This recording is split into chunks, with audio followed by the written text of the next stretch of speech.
am so elated right now. Super, super honored to be doing this podcast with this exceptional, remarkable, I'm going to run out of how to describe her. The biggest heart, very clearly, Mo from Freedom Frenchie Rescue. Hi, how are you?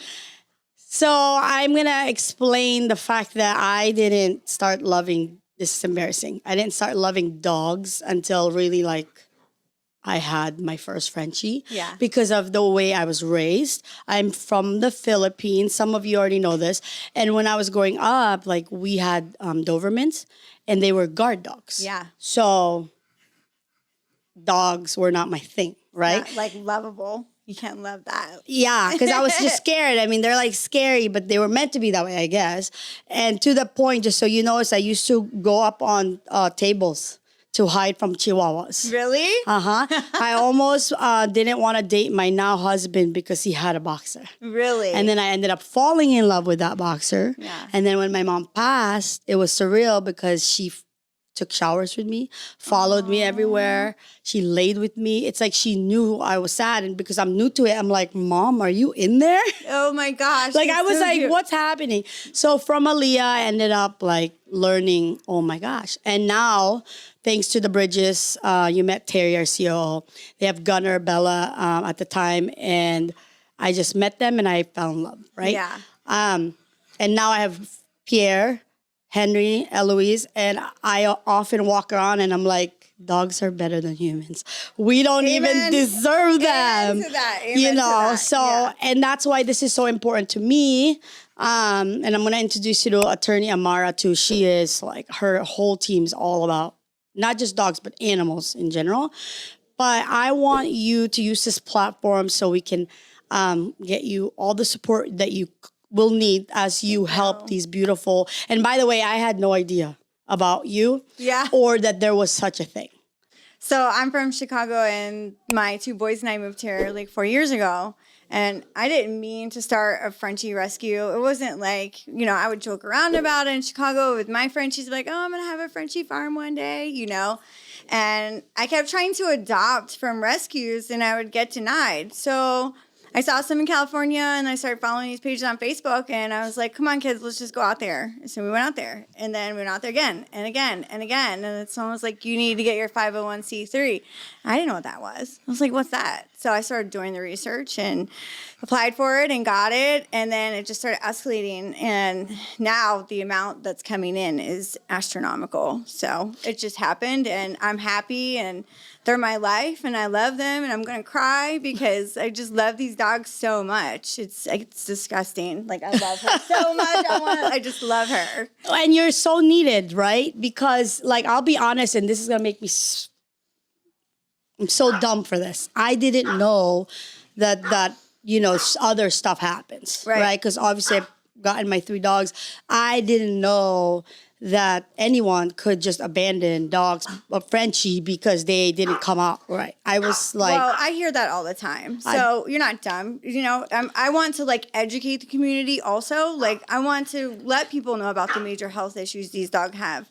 I want people to do their research before buying a dog. I don't hate breeders. I'm not a fan of them. You know what I mean? But my first 2 girls are from breeders and they are the ones that inspired me to do this. So it's okay, How long has Freedom Frenchie Rescue been around? It'll be 3 years in October. Okay. Yeah. Okay. 3 years. And then, so walk me through when you first started it. How did you get the word out? And then how many to now? How many do you have now? So right now in the rescue, we just brought in 14 over the weekend from a breeder release. So What's a breeder release? When they're done breeding them. They have too many, that. They're done breeding, the parents, they're retiring them. But now it's to the point where these are actually pandemic dogs, right? These are all everybody wanted dogs. Frenchies are the number 1 AKC for 3 years in a row. And during the pandemic, people could not, work or anything. So they decided to breed Frenchies. And now it's crazy. And we have backyard breeders and everything. And these people are buying these dogs and want them super cheap. Well, you're going to get a backyard bred dog and it's going to have all these medical issues. And then people aren't educating themselves or have the means to take care of those dogs. So that's why they're all coming here. And we're the first Frenchie Rescue in Arizona, too. But I guess I just started, like, doing events, and social media has kind of been the platform, too. And my son, I don't know if you know about the Chandler 55 situation, the lady that was hoarding the dogs. Nope. Well, tell us about that. That was a whole thing. Special needs dogs. A lot of other rescues were involved with that. But there was a Frenchie there, and someone tagged me and was like, hey, that's in Arizona. And I was like, oh, we'll just go look, my son and I. Well, he jumped the wall and got arrested. We had no idea what was going on in that house. We didn't know that all these other rescues were involved, and this was a hoarding case that was getting exposed.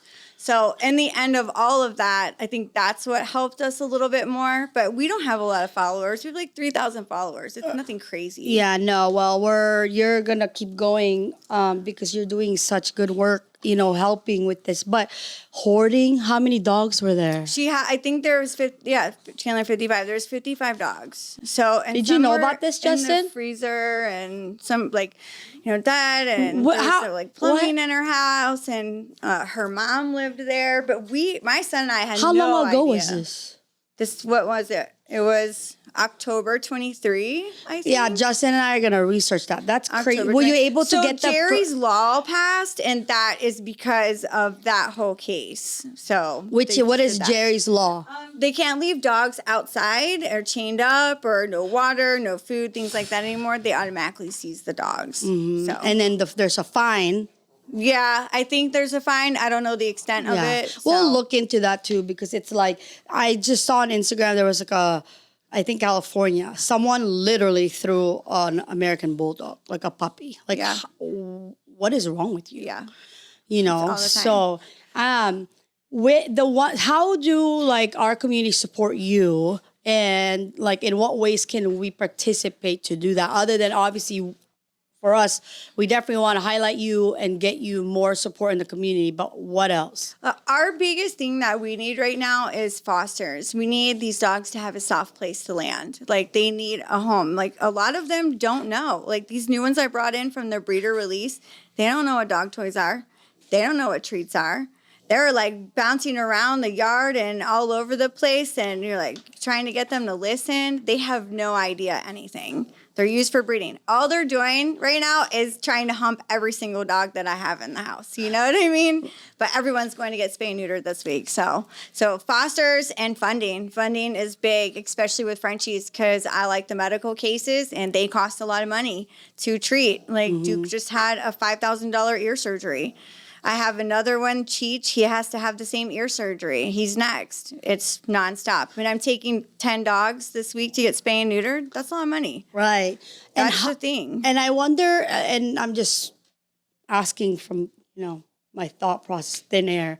Are there, you think, vets out there or programs out there that can support that and like pay for it also? Well, we get a rescue discount because we're a nonprofit at our vet. I don't really do corporate vets. My vet is privately owned. He knows this breed specifically. Mm-hmm. And then our specialist, he deals with this breed a lot too. So like for the big major surgeries, and both of them are friends, which is great because they communicate about my dogs all the time. And they'll be like, oh, that's a Soderstrom thing. Oh, that's a car thing. So it makes it easier. And my son just got a job at the vet's office too. Well, probably going to want to meet these dogs and bring them here too, because I feel like this is going to take a village, Yeah, it definitely is going to take a village. Yeah. And I'm always like, where's my village for these dogs, Yeah. So. And so right now, how many do you have?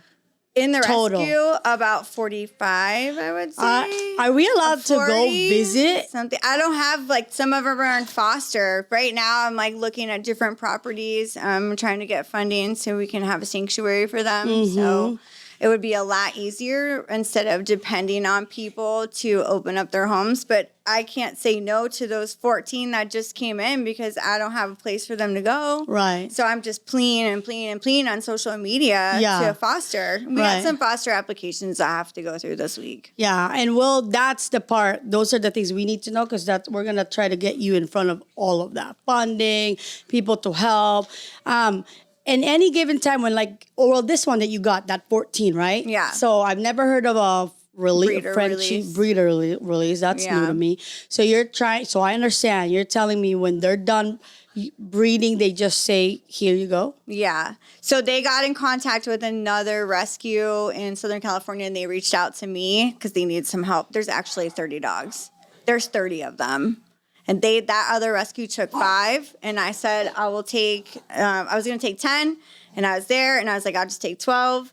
So we still have to place the other ones that they have. Right. There's still more I have to go back and get. And then there's puppy mill releases too. That's completely different. What's that? Those are all the dogs you see in those cute little puppy stores at the mall. Those are where those dogs come from.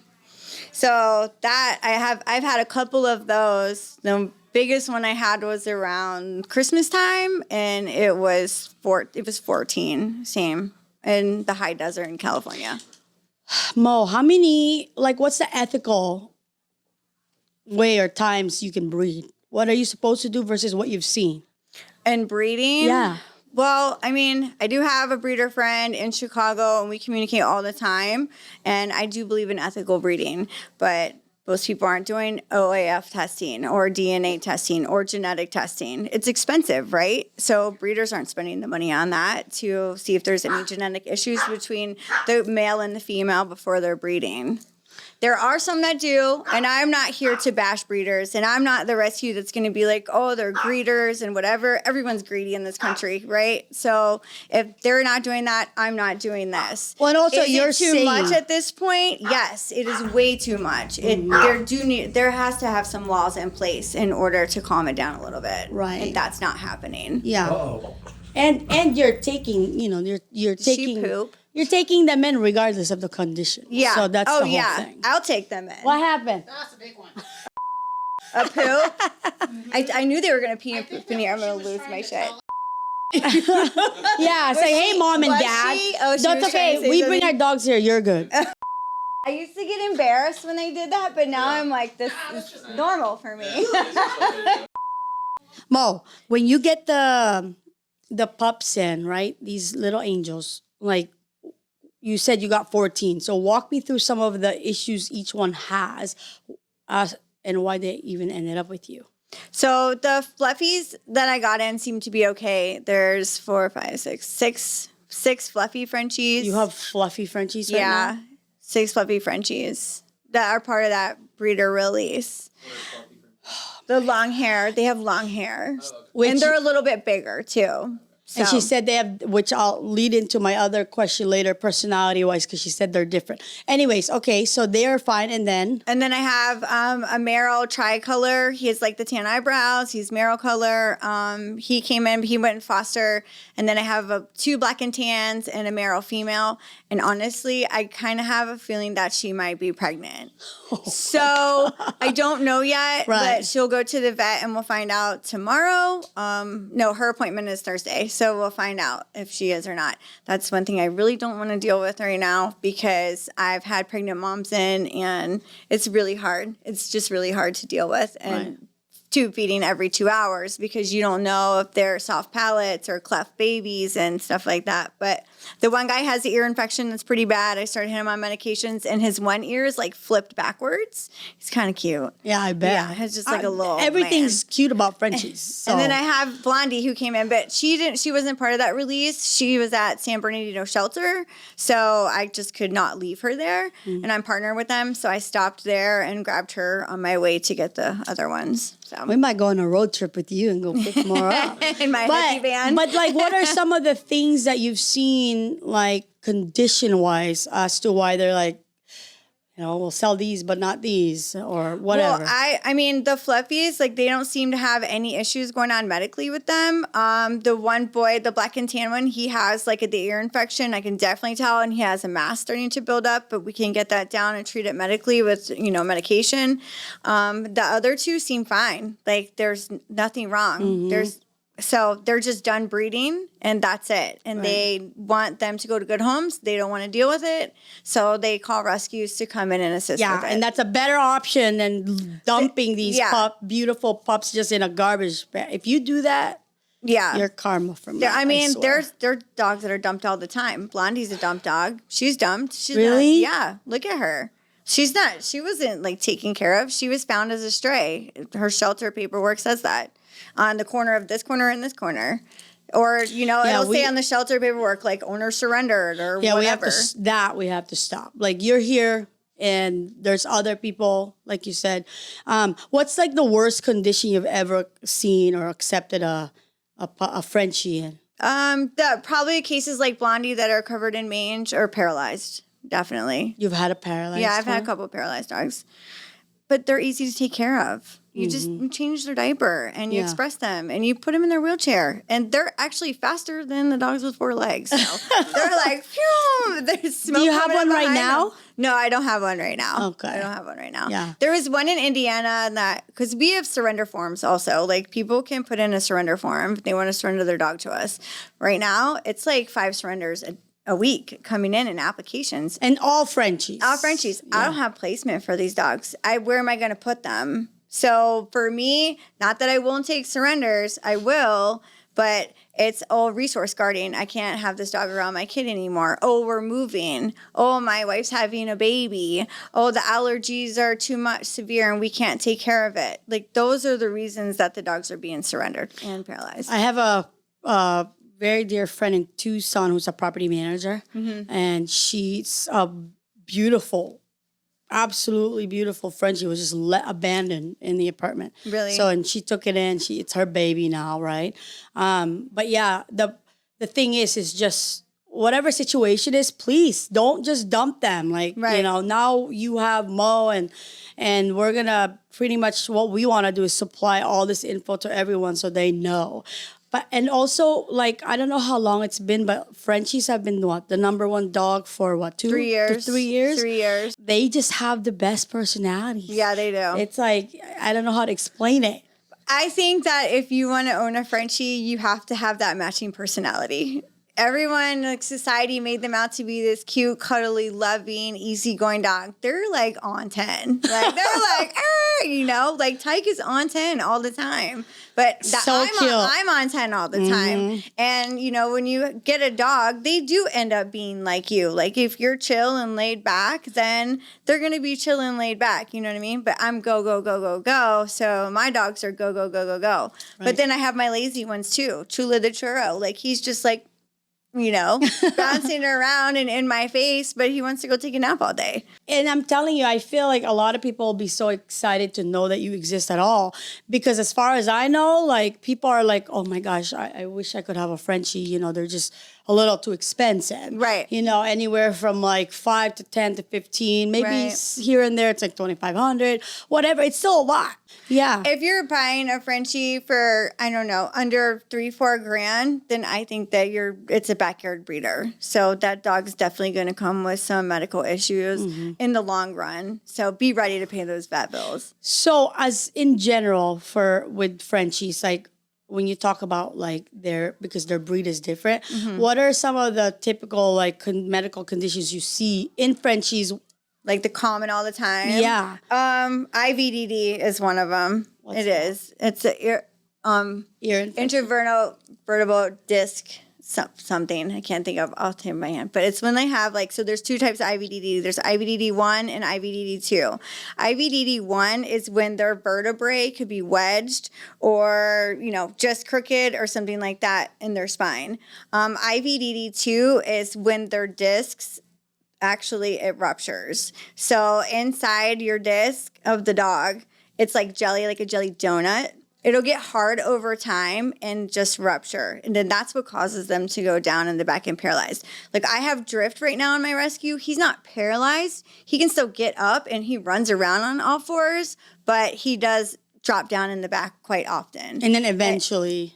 And he's starting to lose the use of his bowels. So that's called incontinent. And then he'll just be walking and like turds will fall out. Or he'll just start leaving a pee trail. But IVDD is super, super common in these dogs. And then that's just a like regular, but like some of the when it's like they're in bad condition, it's also like the skin stuff. Yeah, allergies is number one. Stay away from chicken. Please do not feed your Frenchies chicken. Whatever you do, no chicken byproducts in their food, anything like that. All of the dogs, do my food bills astronomical No chicken for these dogs. Like they eat fish-based signature kibble, and then I put raw salmon in their food also. You want to keep them on like a fish probiotic, everything like that for their skin and their allergies. Because allergies start from within. So if you can start on their diet, it'll go inside and then it comes out. You know what I mean? So then it'll be way healthier for them. And ears. Ears is a big one. Wait, but I was going to ask you in Arizona, what's like, if you know about, what's the highest price on that you've ever heard of on a Frenchie? Because I heard in California it was like $50K. So that's probably like a big rope exotic color, something like that. Have you ever seen those dogs? Just the probably big like ropes? on Instagram. Yeah. Now they're doing fluffy English Bulldogs. So that's what's happening. So you're crossing genetic and DNA lines that shouldn't be crossed. That's what's happening. That's what's causing medical issues. And people aren't realizing that. They want this exotic looking, expensive dog. Well, how much is that going to cost you in the end medically? You know what I mean? And people don't really know that. Before we end this one, and we're going to have you back, can you just tell everyone how to get a hold of you, how to help you, just tell them all about this, because we want to reach as many people as possible. We want you to share this with everybody. There's so much information. Take your time. FreedomFrenchieRescue.org. That's our website. That's the best way to find everything. Adoption application, foster application, surrender application. And the adoption process is on there. Foster process is on there. I try to be as thorough as possible so I don't have to spend so much time answering questions. And then our Instagram, Freedom Frenchie Rescue. TikTok, same thing. Facebook, same thing. So, yeah. Yeah. So, and I'm telling you, there's so many people that I personally know that wants a Frenchie. Yeah. So, please adopt. Yeah. Don't shop. Just that's shopping what I'm and buying. There's so many. I have so many that Yeah. need great homes. Yeah. And these foster guys need a soft place to land.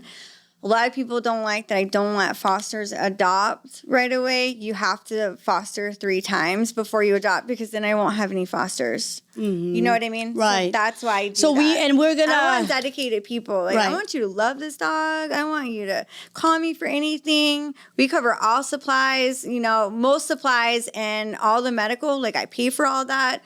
The only thing I really can't afford to supply right now is the dog food, but most fosters like to put them on what they're feeding their dogs to make it easier on them. And we will talk more about that in the next episode, but thank you for coming to Thank you Connect so with much for having me. Christina. Thank you. And the dogs. Yes. Thank you.